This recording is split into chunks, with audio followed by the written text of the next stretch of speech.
The Firmament, an Hebrew cosmology of Genesis, chapters 1 and 7. Hypothesis.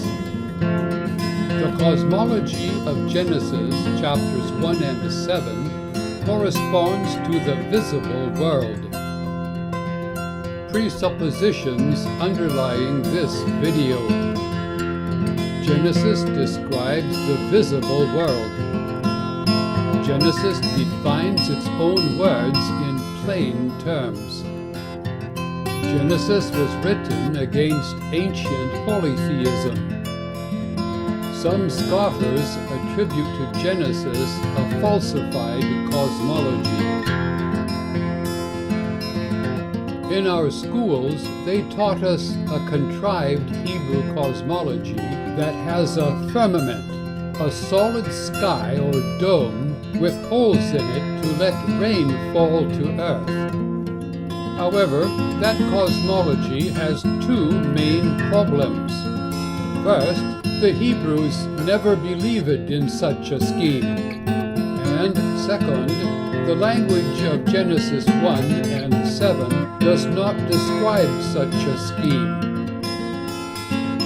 Rather, the cosmology of Genesis 1 views the creation as having two parts, the sky and the earth. The sky starts at the surface of the earth and extends upwards.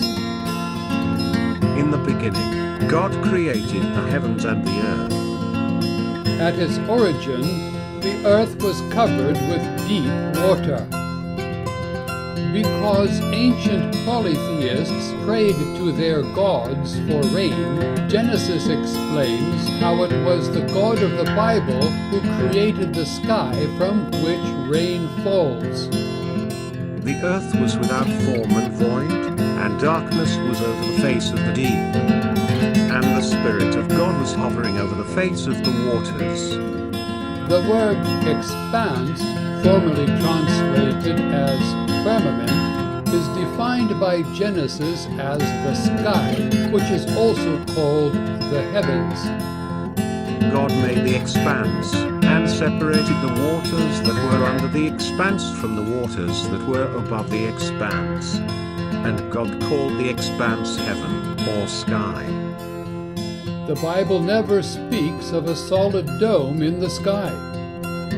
Rather, the expanse is the sky extending upwards from the surface of the earth.